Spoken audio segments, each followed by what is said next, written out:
இந்த brace Lord சொல்வதனால நமக்கு ஒரு கிறிஸ்துவ ஒன்றிப்பு கிடைக்கிறதா அப்படின்னு நம்ம பார்க்கணும். அதனால அவங்க என்ன செய்யறாங்கன்னா, அதனால் நாம் என்ன செய்ய வேண்டும் இப்பொழுது என்றால், முதலில் இந்த வாழ்த்துறை பிரேஸ் லார்ட் என்று சொல்லக்கூடிய வாழ்த்துறை எப்படிப்பட்டது என்று பார்க்க வேண்டும். அதற்கு முன்பு இந்த எபேசியர் 5வது அதிகாரத்தில் நாம் வாசித்து பார்த்து மீண்டும் இங்கே இந்த அதிகாரத்திலும் நினைவு கூறுக்கொள்வோம். பாருங்க, 5வது அதிகாரத்தில் 6லேருந்து வாசி 8 தான் சொன்னேன், ஆனால் இப்போ 6லேருந்து வாசி காட்டுகிறேன். வீண் வார்த்தைகளால் உங்களை யாரும் ஏமாற்ற விடாதீர்கள். பாருங்க, வீண் வார்த்தைகளால். Praise the Lord. வீண் வார்த்தை தான். ஏன் வீண் வார்த்தைன்னா, அது மூலமா நமக்கு மீட்பு கிடைக்காது. அது மூலமா மீட்பு கிடைக்குன்னு எந்த இடத்துலையும் திருவிழத்தில் சொல்லலை. இப்போ உதாரணத்துக்கு இப்போ யோவான் 6வது அதிகாரத்தை எடுத்து 53 பார்ப்போம். அதுல ஒரு வார்த்தை சொல்கிறார். உறுதியாக உங்களுக்கு சொல்கிறேன், மானிட மகனுடைய சதையை உண்டு அவருடைய இரத்தத்தை குடித்தால் ஒழிய நீங்கள் வாழ்வு அடைய மாட்டீர்கள். இங்க ஏதோ மீட்பு சம்பந்தமா சொல்றார். வாழ்வு அடைகிறதுனா மீட்பு அடைவது, மீட்க பெறுவது. மானிட மகனுடைய சதை ரத்தம் மீட்புக்கான வழின்னு சொல்றார்.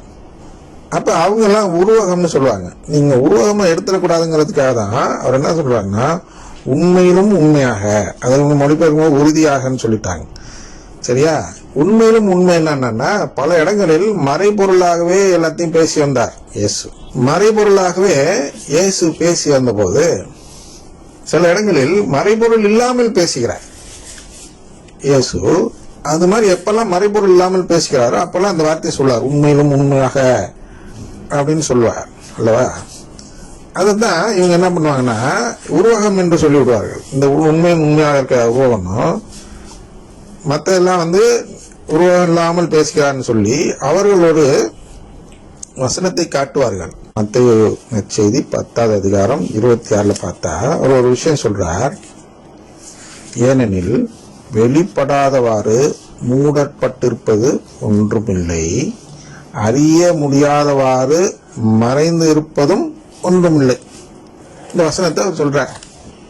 இந்த வசனத்தை சொல்ற காரணத்தினால அவர்கள் இதை சுட்டி காட்டி என்ன சொல்வார்கள் என்றால், மறைபொருள்லாம் ஒன்றும் இல்லையா, எல்லாம் வெளிப்படுத்தி சொல்லிட்டார் அப்படின்னு சொல்வார். அதனால் ஆனால் இயேசு பல இடத்துல என்ன சொல்லியிருக்கிறார் என்றால், திருவிழியம் பல இடங்களில் என்ன சொல்கிறது என்றால், இயேசு எப்பொழுதுமே ஓமைகள் வாயிலாக தான் பேசினார். நான் தனக்கு ரொம்ப நெருக்கமானவர்களிடம் மட்டும்தான் விளக்கம் எடுத்து சொன்னார்.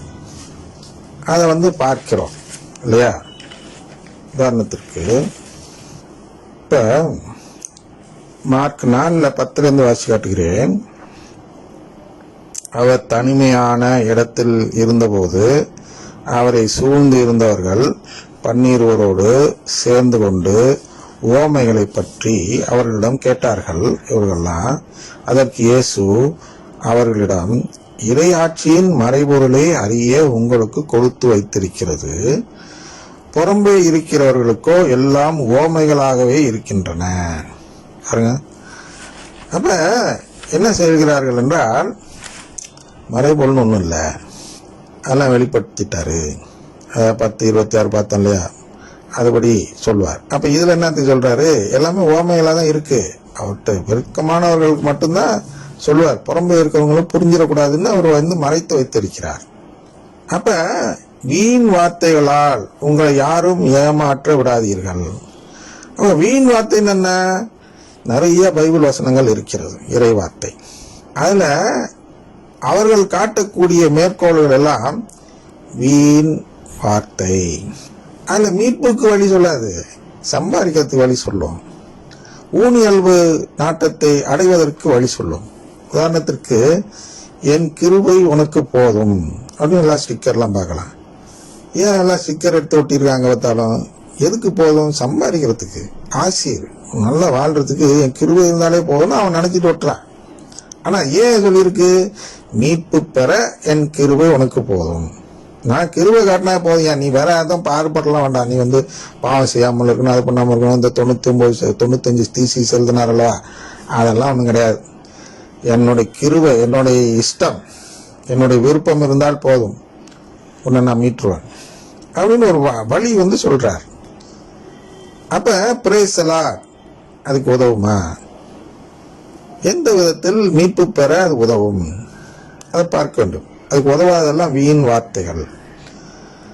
அதான் சொல்றார், வீண் வார்த்தைகளால் உங்களை யாரும் ஏமாற்ற விடாதீர்கள், ஏனெனில் மேற்கூறிய செயல்களால் தான் கீழ்ப்படியாத மக்கள் மீது கடவுளின் சினம் வருகின்றது.